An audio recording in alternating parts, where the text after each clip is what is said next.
بسم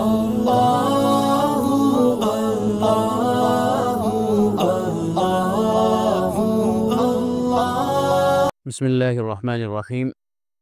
میدان محشر میں حاضر ہونے والے لوگوں کی مختلف حالتیں بیان کی جا رہی ہیں کہ جو الگ الگ گناہوں کی وجہ سے الگ الگ عذابات کے اندر مبتلا ہوں گے۔ ان میں سے ایک یہ بھی ہے کہ بے نمازیوں کا کیا ہوگا۔ قرآن و حدیث کے اندر بہت تفصیل کے ساتھ نماز پڑھنے کی تاکید اور اس کو قائم کرنے کا حکم دیا گیا ہے، اور اس کے چھوڑنے پر بہت سخت وعیدیں قرآن و حدیث میں ہمیں ملتی ہیں۔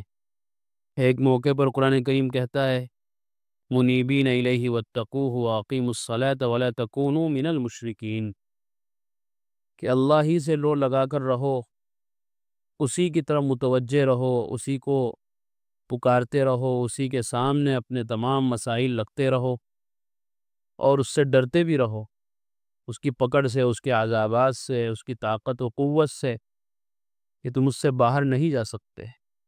اور واقیم الصلاۃ، اور نماز کو قائم کرتے رہو۔ یہ بڑی عجیب بات ہے کہ قرآن و حدیث کے اندر نماز پڑھنے کا نہیں کہا گیا، نماز قائم کرنے کا کہا گیا ہے۔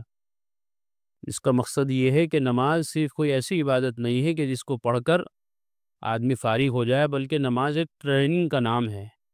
5 وقت انسان کو ٹریننگ دی جاتی ہے کہ آپ اس طرح نماز کی حالت میں اللہ کا حکم سمجھ کر خاموش کھڑے ہیں، چل پھر نہیں سکتے، بول نہیں سکتے، کھا پی نہیں سکتے۔ بالکل اسی طرح تمہاری مسجد سے باہر کی 24 گھنٹے کی زندگی بھی ایسی ہی ہونی چاہیے کہ جن کاموں سے اللہ نے دیکھنے سے منع کیا ان کو نہ دیکھا جائے، جن چیزوں کے سننے سے منع کیا ان کو نہ سنا جائے، جن باتوں کے بولنے سے منع کیا ہے ان کو نہ بولا جائے، جن چیزوں کے کھانے کمانے سے منع کیا ان کو نہ کھایا جائے، جن کاموں کی طرف چلنے سے، ان کو چھونے سے اور ان میں مشغول ہونے سے منع کیا گیا ہے ان کی طرف قدم نہ بڑھائے جائیں۔ تو نماز ایک ٹریننگ ہے۔ اگر کوئی آدمی نماز کو صحیح طریقے سے قائم کر لیتا ہے تو گویا اپنے پورے دین کو قائم کر لیتا ہے۔ تو نماز مسجد سے باہر کی زندگی کو صحیح کرنے کی ایک ٹریننگ کا نام ہے۔ اسی لیے قرآن کریم نے بھی نماز کے جو اثرات اور برکات اور اس کے فوائد ذکر کیے ہیں، ان میں سے یہ بھی بیان کیا کہ ان الصلاۃ تنہی عن الفحشاء والمنکر، کہ یقیناً نماز جو ہے وہ بے حیائی سے اور برائی کے کاموں سے روک دیتی ہے۔ نماز کے اندر یہ تاثیر ہے کہ اگر نماز کو نماز کے طریقے سے پڑھا جائے، ایسے پڑھا جائے جیسے کہ نماز پڑھی جانی چاہیے، پورے آداب و شرائط کے ساتھ اور پورے خشوع اور خضوع کے ساتھ، اور پورے اللہ کی بندگی میں ڈوب کر اگر نماز پڑھی جائے، اور ایسی نماز پڑھی جائے کہ گویا اللہ میرے سامنے ہے، اللہ مجھے دیکھ رہے ہیں اور میں اللہ کے قدموں میں سجدہ کر رہا ہوں، اگر اس کیفیت والی نماز پڑھی جائے گی تو انسان کی باہر کی زندگی بھی اس نماز سے متاثر ہوئے بغیر نہیں رہ سکتی۔ یہ خشوع خضوع جو نماز کے اندر ہے، جو مسجد کے اندر ہے، یہ اس کی باہر کی زندگی کے اندر بھی ضرور منتقل ہو کر رہے گا۔ اور نماز پھر ایسی ہونی چاہیے جیسا کہ نبی اکرم صلی اللہ علیہ وسلم نے فرمایا صلو کما رأیتمونی اصلی، نماز ایسی پڑھو جیسا کہ تم مجھے دیکھتے ہو، جیسے کہ مجھے نماز پڑھتے ہوئے دیکھتے ہو ایسے نماز پڑھو۔ صحابہ نے تو دیکھا بذات خود براہ راست۔ ہم نے قرآن و حدیث کے ذریعے سے، کتابوں کے ذریعے سے، سنت کے ذریعے سے معلوم کیا، اور یہ سب چیزیں موجود ہے، محفوظ ہے۔ نماز کی ایک ایک سنت، ایک ایک مستحب کتابوں میں موجود ہے۔ حضرات صحابہ نے امت پر بڑا احسان کیا کہ معمولی چیزیں جن کو ہم معمولی سمجھتے ہیں، چھوٹے چھوٹے مستحبات بھی نبی اکرم صلی اللہ علیہ وسلم کی نماز کے ذکر فرمائے ہیں۔ تو اس لیے نماز وہ ہونی چاہیے جو نبی کی نماز تھی۔ چنانچہ اس کی ایک مثال حضرت ابو ہریرہ رضی اللہ تعالیٰ عنہ کی حدیث سے پتہ چلتی ہے۔ وہ فرماتے ہیں کہ نبی اکرم صلی اللہ علیہ وسلم کے متعلق ان سے پوچھا گیا کہ آپ صلی اللہ علیہ وسلم ظہر اور عصر میں قرات کرتے تھے؟ مغرب، عشاء اور فجر میں تو سب کچھ سنائی آتی ہے کہ امام پڑھ رہا ہے، لیکن ظہر عصر میں بھی پڑھتا ہے نہیں پڑھتا، یہ کیسے پتہ چلے گا؟ تو حضرت ابو ہریرہ سے بھی یہ پوچھا گیا کہ ہاں حضرت صلی اللہ علیہ وسلم ظہر عصر میں قرات کرتے تھے؟ کہاں کرتے تھے؟ کہ تم نے سنی؟ کہ نہیں، سب چیزیں سننے میں تو ضروری نہیں کہ ہر چیز سنی جائے، کچھ چیزیں دیکھی بھی جاتی ہیں، دیکھنے سے پتہ چلتا ہے۔ کہ آپ نے کیسے دیکھا؟ کہ آپ صلی اللہ علیہ وسلم ظہر و عصر میں قرات کرتے تھے کہ میں آپ کی داڑھی ہلتے ہوئے دیکھتا تھا۔ جب آدمی بولتا ہے کچھ پڑھتا ہے تو داڑھی بھی ہلتی ہے ساتھ ساتھ۔ تو میں نے آپ صلی اللہ علیہ وسلم کو دیکھا کہ آپ ظہر اثر میں قرات کرتے تھے تو آپ کی داڑھی ہلتی تھی۔ یہ دیکھیے کہ صحابہ کیسی باریک نظر رکھتے تھے حضرت صلی اللہ علیہ وسلم کے ہر عمل پر، اور یہ عمل بھی انہوں نے امت کو دیا ہے، امت کو سونپا ہے۔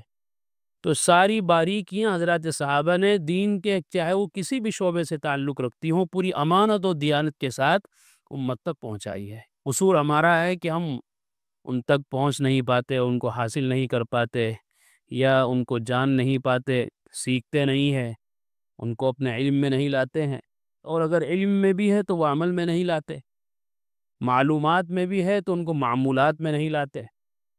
تو اس لیے ہمیں نمازوں کو، نماز جیسی بڑی عبادت ہے اور جیسی اہم بندگی ہے، اسی شان کے ساتھ نماز کو پڑھنا چاہیے، تو اس کے اثرات، اس کے فوائد و برکات ہمیں محسوس ہوں گے۔ وہ آیت جو میں نے سب سے پہلے پڑھی ہے، اس میں اللہ رب العزت نے یہاں تک فرمایا اقیموا الصلاۃ ولا تکونوا من المشرکین، نماز قائم کرو اور مشرک مت بنو۔ پتہ یہ چلا کہ نماز پڑھنا یہ موحدین اور مومنین اور مسلمین کی علامت ہے، اور نماز نہ پڑھنا، نمازوں میں غفلت اور کوتاہی کرنا، نمازیں چھوڑ دینا اور نمازوں کو قائم نہ کرنا، یہ مشرکین کی صفت ہے۔ یہ مشرک آدمی سارے دیوی دیوتاؤں کے سامنے سر جھکاتا ہے لیکن اللہ کے سامنے نہیں جھکاتا۔ تو یہ تو شرک والا عمل ہوا کہ آپ اپنی کامیابی کے راز کہیں اور تلاش کر رہے ہیں، کاروبار میں تلاش کر رہے ہیں، ڈگریوں میں تلاش کر رہے ہیں، عہدوں اور منصبوں میں تلاش کر رہے ہیں، دنیا میں ٹھوکریں کھا رہے ہیں کہ کامیابی مل جائے، اور کامیابی کا اعلان جہاں سے ہوتا ہے مسجد، حی علی الفلاح، حی علی الفلاح، آؤ کامیابی کی طرف، کسے کامیابی چاہیے، اس طرف ہم قدم بڑھانے کے لیے تیار نہیں ہیں۔ تو نماز کا چھوڑنا گویا مشرکانہ عمل ہے، اللہ حفاظت فرمائے۔ اسی لیے نبی اکرم صلی اللہ علیہ وسلم نے کتنی سخت بات ارشاد فرمائی کہ ہمارے اور کافر کے درمیان نماز چھوڑنے کا فاصلہ ہے۔ ایک آدمی نماز پڑھتا ہے تو گویا وہ اسلام میں ہے، نماز نہیں پڑھتا ہے تو وہ کفر کی سرحد کے اندر داخل ہو گیا۔ اللہ معاف فرمائے، جو امت کا 90% کیا 95% طبقہ ایسا ہے جو بے نمازی ہے۔ اس کو نمازی نہیں کہتے کہ جب موقع ملا پڑھ لی، جب فرصت دیکھی پڑھ لی، جب چھٹی تھی تو پڑھ لی۔ نمازی تو اس کو کہتے ہیں کہ جب وقت داخل ہو گیا تو وہ بے چین ہو جائے کہ نماز پڑھنی ہے، کہاں پڑھنی ہے، وہ خود اللہ تعالیٰ پھر اس کو سجاتے ہیں اور اللہ تعالیٰ اس کی رہنمائی فرماتے ہیں، لیکن وہ بے چین ہو جائے، نماز پڑھے بغیر اس کو قرار نہ آئے، چین سکون نہ آئے، دل و دماغ اس کو پریشان نہ ہے۔ بالکل اسی طرح جس سے کھانے کی وجہ سے آدمی بیتاب ہو جاتا ہے، پیاس کی وجہ سے پریشان ہو جاتا ہے، جب تک پانی نہ ملے، کھانا نہ ملے، بچے کو دودھ نہ ملے تو بلبلاتا رہتا ہے، روتا رہتا ہے، جب تک یہ کیفیت نماز کی نہ ہو جائے کسی آدمی کے اندر تو اس کو نمازی نہیں کہہ سکتے۔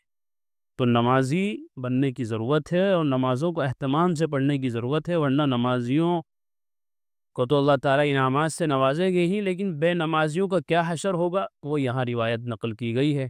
حضرت عبداللہ ابن عمر رضی اللہ عنہما سے روایت ہے کہ نبی اکرم صلی اللہ علیہ وسلم نے ارشاد فرمایا کہ جس نے نماز کی پابندی نہ کی، اس کے لیے نماز نہ نور ہوگی، نہ دلیل ہوگی، نہ نجات کا سامان ہوگی۔ نماز ایک ایسا عمل ہے کہ جس سے زندگی کے اندر نور پیدا ہوتا ہے۔ نماز سے پہلے غسل ہوتا ہے، وضو ہوتا ہے، یہ ایسے اعمال ہیں کہ جس کی وجہ سے ظاہری نورانیت بھی انسان کو ملتی ہے، ظاہری شکل و صورت بھی اس کی اچھی ہو جاتی ہے، دھل جاتی ہے، چہرہ پر نور ہو جاتا ہے، اور کل قیامت کے دن بھی اعضائے وضو انسان کے چمکتے ہوں گے۔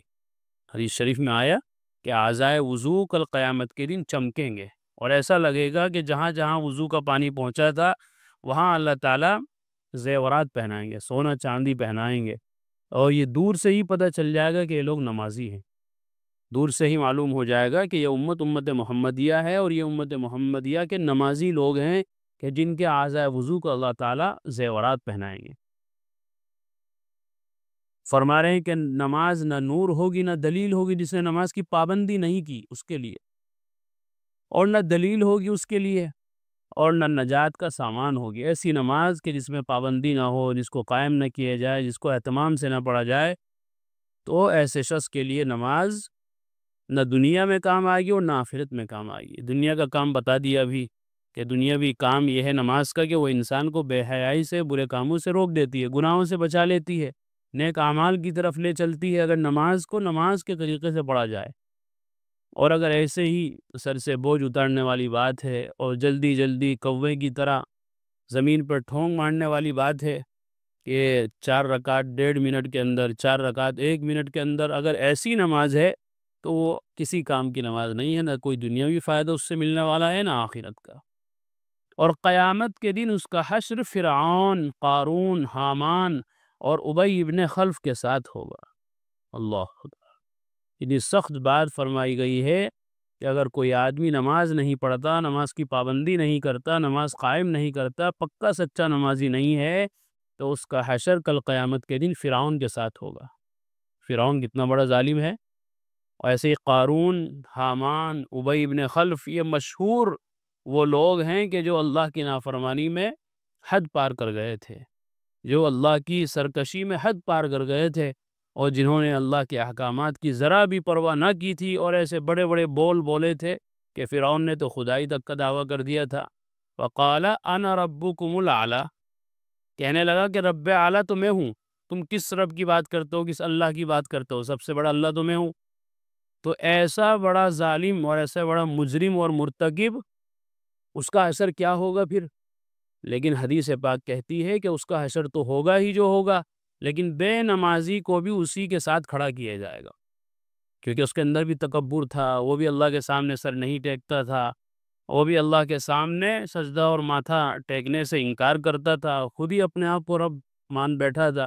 تو جو آدمی نماز نہیں پڑھتا، گویا وہ بھی تکبر اور سرکشی کے اندر مبتلا ہے، تو وہ سمجھتا ہے کہ مجھے تو کوئی ضرورت نہیں اللہ کے سامنے سجدہ کرنے کی، مجھے تو کوئی ضرورت نہیں ہے ماتھا ٹیکنے کی، میری زندگی تو بڑھیا چل رہی ہے، میرا لائف اسٹائل تو بہت اعلیٰ درجے کا ہے، مجھے تو کوئی کمی نہیں ہے۔ مسجد میں تو وہ جائے، نماز تو وہ پڑھے کہ جس کو کوئی تنگی ہو، کوئی پریشانی ہو۔ عموماً ذہن یہی بن گیا ہے ہمارے نوجوانوں کا بھی کہ جب کوئی ذرا مشکل آئے، پیپر شروع ہو گئے، ایگزام شروع ہو گئے، تو مسجدیں بھر گئی۔ بھائی کیا بات، ماشاءاللہ مسجدوں میں نظر آ رہا ہے کہ جی وہ پیپر چل رہے ہیں نا، یعنی اپنے مقصد کے لیے نماز پڑھی جا رہی ہے، اللہ کی عبادت سمجھ کر نہیں۔ اللہ کی عبادت تو پورے سال نماز فرضی، پورے سال آپ کہاں تھے؟ تو یہ اس کو کہتے ہیں نماز کی پابندی نہ کرنا۔ 4 نمازیں پڑھ رہے ہیں، فجر نہیں پڑھ رہے تو یہ بھی بے نمازی ہے، 3 پڑھ رہے ہیں، 2 نہیں پڑھ رہے، یہ بھی بے نمازی ہے، تو یہ نماز کا پابند نہیں ہے۔ 5 وقت کی نماز پابندی کے ساتھ باجماعت پڑھی جائے تو اس کو کہتے ہیں نمازی آدمی۔ تو فرماتے ہیں اس روایت کے اندر کہ جو شخص نماز کی پابندی نہ کرے، نمازوں کا اہتمام نہ کرے، اس کا حشر فرعون، قارون، حامان اور ابی ابن خلف کے ساتھ ہوگا۔ تو نماز کا چھوڑنا اتنا بڑا گناہ ہے کہ اس کا حشر کل قیامت میں ان بڑے بڑے پاپیوں کے ساتھ اور ان بڑے بڑے سرکش اور گناہ گاروں کے ساتھ کیا جائے گا۔ اللہ تعالی ہم سب کی حفاظت فرمائے اور پوری زندگی پابندی کے ساتھ ہمیں اللہ تعالی نمازوں کا اہتمام نصیب فرمائے۔ وآخر دعوانا الحمدللہ۔ قرآن کریم میں اللہ تعالیٰ فرماتے ہیں الا بذکر اللہ تطمئن القلوب، کہ سن لو، اچھے سے سمجھ لو، اللہ تعالیٰ کے ذکر ہی سے دلوں کو اطمینان نصیب ہوتا ہے۔ یعنی اللہ تعالیٰ کے جو انعامات و احسانات اور اس کی نوازشیں ہم پر ہیں، اگر ہم ان کو یاد کریں گے تو ہمارے بے قرار دل کو قرار آ جائے گا، سکون مل جائے گا۔ اگر ہم چاہتے ہیں کہ ہمارے دلوں میں سکون آئے، اطمینان نصیب ہو، تو اس کا ایک واحد علاج اور ایک بہترین دوا یہ ہے کہ ہم فوراً اللہ کے ذکر میں مشغول ہو جائیں۔